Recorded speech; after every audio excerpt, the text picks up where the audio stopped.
The mansion stood on a quiet hill away from the city lights, and it looked calm from the outside, but inside it carried a heavy feeling that never left. Tall gates surrounded the place and cameras watched every corner, but none of that made the home feel safe or warm. People inside the mansion moved carefully and spoke softly because they knew who owned the place and what power came with that name. The owner was a feared mafia boss whose name alone could silence a room, but his power could not control the emotions inside his own home. His son Leo lived in that mansion surrounded by luxury, yet felt more alone than anyone outside the gates. Leo was still young, but his eyes carried tired shadows, as if he had grown old too fast. He had everything: money, clothes, rooms bigger than most houses, but he lacked the one thing he wanted most, which was comfort. That evening the silence of the mansion broke, when loud sounds came from the upper floor. A vase hit the wall and shattered, and a chair slid across the room with force. Guards froze in their places because they knew better than to interfere when the boss's son was angry. Leo paced his room like a storm trapped indoors, and his hands shook as his emotions overflowed. His heart felt tight and his chest burned with feelings he could not explain in words. He had just found out his father left again without telling him anything. No goodbye, no promise, no time spent together, just silence and distance once more. Leo remembered standing by the window earlier hoping to see his father's car return, but it never did. That hope slowly turned into pain, and the pain turned into anger that filled his body. He felt ignored, forgotten, and unwanted even in a house full of people. Tears rolled down his face, but he hated them because he believed crying made him weak. He wiped his face roughly and pushed a table away as if that could push the pain out too. The walls of the room felt like they were closing in and the air felt too heavy to breathe. Leo slid down to the floor and hugged his knees as his strength left him. His sobs echoed softly in the large room, but no one came to check on him. Downstairs a maid named Anna was cleaning the long hallway slowly and carefully. Anna had worked in the mansion for many years and she knew how to stay invisible. She was a black woman with a calm face and eyes that had seen many quiet struggles.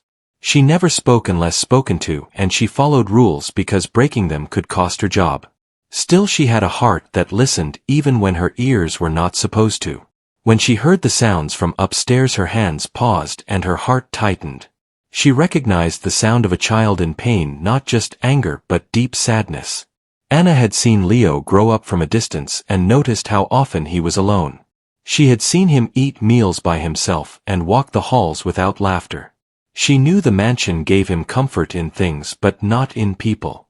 For a long moment Anna stood still holding her cleaning cloth, unsure of what to do. Servants were told to never cross boundaries, especially with the boss's family. But her heart felt heavier with every sound she heard from upstairs. She remembered her own childhood and nights when she cried with no one to hold her. That memory pushed her forward even though fear followed close behind. Anna quietly climbed the stairs one step at a time, hoping no one would stop her. The hallway upstairs felt longer than usual, and the noise led her to Leo's room. The door was open and she saw the mess inside, but that was not what caught her eye. She saw Leo sitting on the floor shaking as tears fell freely now. His small body looked even smaller in that large room filled with expensive things. Anna felt her chest tighten because she knew that look too well. She stepped inside slowly, making sure not to scare him. Leo looked up suddenly, expecting someone to shout at him. Instead he saw Anna standing there quietly with gentle eyes. For a moment neither of them spoke, and the room felt still. Leo tried to turn his face away, but his tears would not stop. Anna moved closer and sat on the floor beside him without saying a word. She did not tell him to stop crying or ask questions. She simply opened her arms and waited patiently. Leo hesitated because no one had ever done that for him before. Then his control broke and he leaned into her arms. Anna wrapped him in a warm, steady embrace that felt real and safe. Leo cried harder at first, as if years of pain were finally being released. Anna held him firmly and gently at the same time. She rocked him slightly like she would a child who needed rest. Slowly his breathing began to calm, and his sobs softened. The anger faded and only sadness remained, but it felt lighter now. In that moment, the mansion felt quieter and warmer than it ever had. No cameras, no guards, no power mattered inside that small space. It was just a child and a woman offering comfort without conditions. Neither of them knew how important this moment would become. But something changed that night, and the story inside the mansion had just begun. Morning light entered the mansion softly and touched the long halls where silence still ruled. The house looked peaceful again, but the memory of the night before still lived inside its walls. Leo woke up on his bed feeling tired, yet lighter, as if something heavy had been lifted from his heart. For the first time in a long while he did not wake up angry or scared. He remembered the warmth of Anna's arms and the calm feeling that followed. That memory stayed with him like a quiet shield around his chest. Downstairs, Anna moved through the kitchen, starting her day as usual. She prepared trays and wiped counters just like every other morning. Nothing looked different from the outside, but inside her heart felt changed. She had crossed a line the night before, and yet she did not regret it. She wondered if she would be warned or punished for what she did. Still, she believed she did the right thing. Leo came down later than usual and walked into the dining room. The long table felt too big as always, but today he noticed Anna nearby. She avoided his eyes at first, unsure of what he might feel. Leo stood still for a moment, then quietly sat down. He did not shout or throw anything like other mornings. Instead, he looked toward Anna with a soft, uncertain expression. Anna felt his gaze and slowly looked up. Their eyes met briefly, and Leo gave a small nod. It was not a smile, but it was something new. Anna nodded back and returned to her work. That silent exchange carried more meaning than words. As the day moved on, Leo stayed unusually calm. He walked through the halls without rushing and without anger. Guards noticed the change but did not question it. They were used to strange moods and sudden shifts. Still, something about Leo felt different now. Later that afternoon, Leo sat alone in the library, flipping through pages without reading. His mind kept returning to the night before. He realized that Anna was the first person who held him when he cried. No lectures, no orders, no fear, just comfort. That thought confused him and warmed him at the same time. Anna passed by the library carrying fresh towels. Leo looked up quickly, then gathered courage he did not know he had. He stood and followed her quietly into the hallway. Anna stopped when she sensed someone behind her. She turned and saw Leo standing there, unsure and nervous. For a moment neither spoke. Head gently. She told him everything was fine and that he did nothing wrong. Leo looked relieved but still hesitant. Anna was surprised by the question and shook her head gently. She told him everything was fine and that he did nothing wrong. Leo looked relieved but still hesitant. He asked her why she helped him. Anna paused because the answer felt simple yet deep. She told him that everyone needs someone sometimes. She said pain does not care about money or power. She said she saw a child hurting and followed her heart. Leo listened closely, as if every word mattered. No one had spoken to him like that before. He nodded slowly and thanked her in a quiet voice. The word felt strange on his tongue but also right. From that day, small moments began to form between them. Nothing obvious, nothing loud, just quiet understanding. Anna would leave an extra fruit on his plate. Leo would wait until she passed before starting his meals. They did not speak much, but they noticed each other. At night, Leo no longer threw things when he felt angry. Instead, he would sit by his window or walk the halls. Sometimes Anna would find him sitting quietly and ask if he wanted tea. Sometimes he nodded, and sometimes he just appreciated her presence. The mansion slowly felt less cold to Leo. Not because the place changed, but because he felt seen. Anna became a steady figure in his days. She did not replace his parents or fix everything. But she gave him something real. Meanwhile, rumors moved quietly among the staff. They noticed the change in the boss's son. They whispered about the maid who spent time near him. Some warned Anna to be careful. Some looked at her with curiosity. Anna stayed calm and focused on her work. She knew her place and respected it. But she also knew the bond she formed was important. She was careful yet present. One evening Leo waited near the stairs as Anna finished her shift. He looked nervous and kept his hands in his pockets. When Anna approached, he asked if she would sit with him for a while.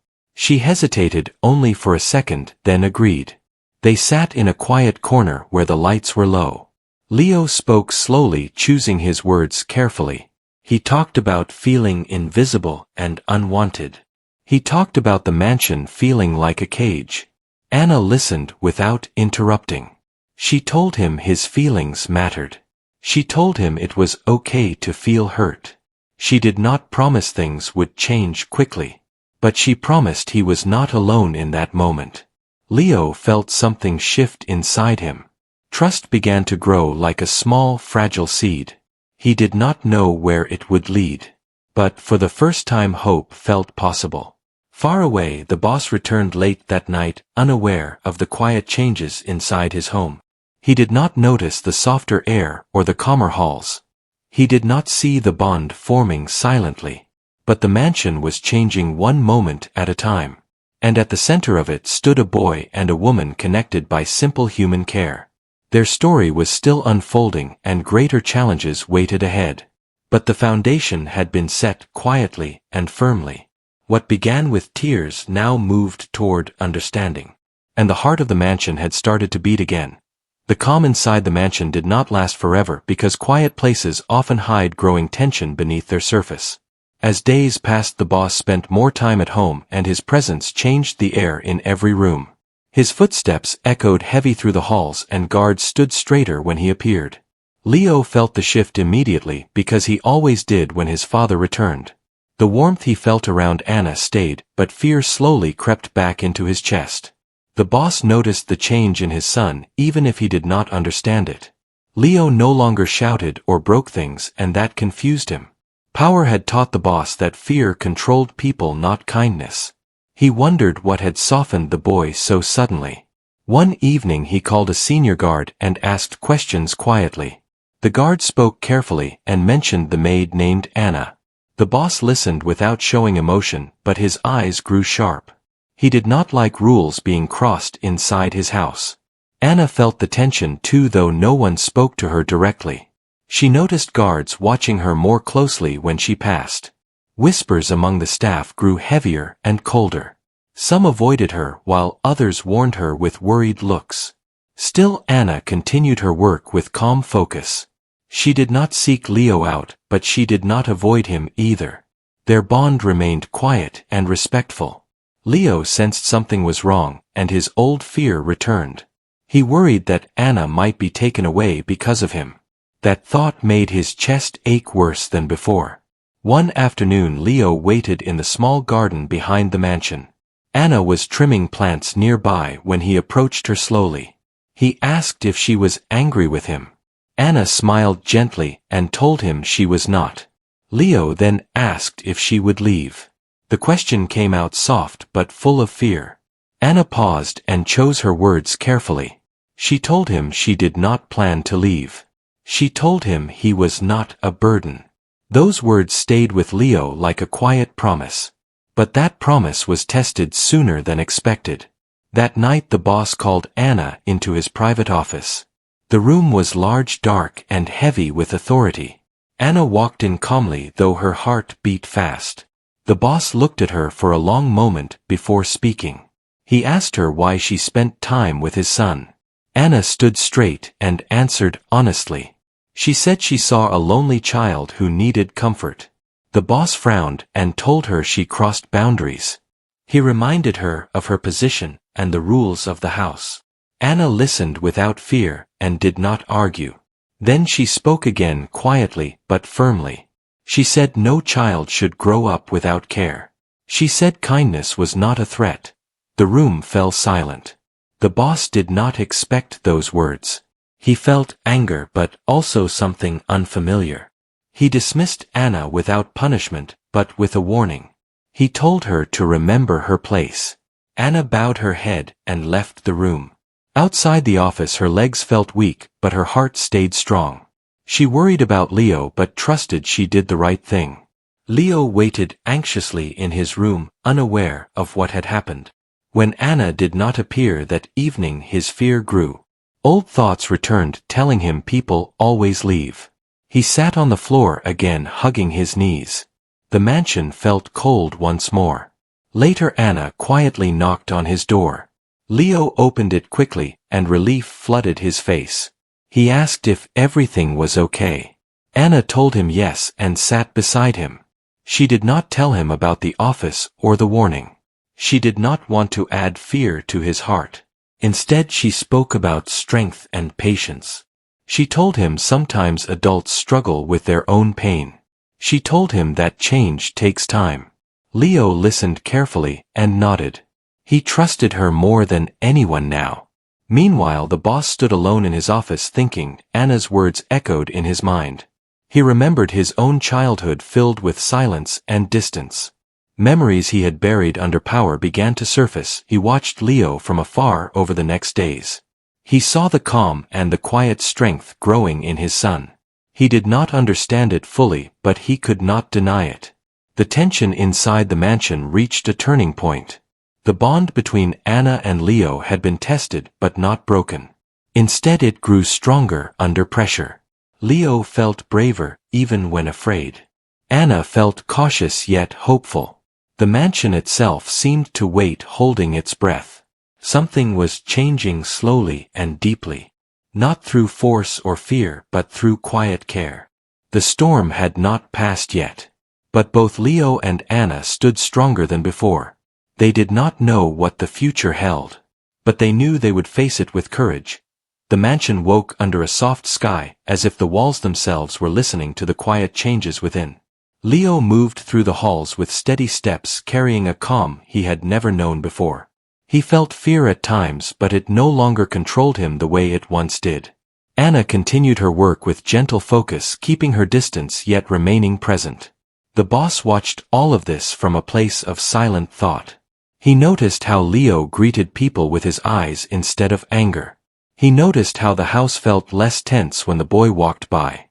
These small signs stirred something he had ignored for years. One evening the boss asked Leo to sit with him in the study. The room was quiet with warm light and heavy books. Leo felt nervous, but he did not run or hide. He sat across from his father and waited. The boss struggled to find words that did not command. He asked Leo how he felt living in the mansion. The question surprised Leo, and he hesitated. Then he spoke honestly about loneliness and fear. He said the house felt big but empty. He said he missed his father even when he was present. He said kindness made him feel safe. The boss listened without interrupting. Each word struck deeper than any challenge ever had. He realized power had not made him a parent. Later that night the boss called Anna again. This time his voice was different and slower. He thanked her for caring for his son. He admitted he did not know how to do that himself. Anna responded with respect and honesty. She said love grows through presence, not fear. She said children need to be heard. The boss nodded quietly. He felt something loosen inside him. Over the following days, the mansion changed in small ways. Meals became shared moments instead of silent routines. Leo spent time with his father without pressure. Anna remained part of the household with renewed respect. The staff noticed the difference and the whispers faded. The house felt warmer and lighter. One afternoon Leo stood by the window watching the sky. Anna joined him and they shared a quiet smile. He told her he felt stronger now. She told him that strength had always been inside him. The boss watched them from a distance with understanding. He saw the bond not as a threat but as a gift. The mansion no longer echoed with rage or tears. It carried lessons learned through compassion. And at its heart stood a boy who had found comfort. And a woman who followed her heart. And a man who learned to listen. The story did not end with perfection. But it ended with hope and healing. And sometimes that is more than enough.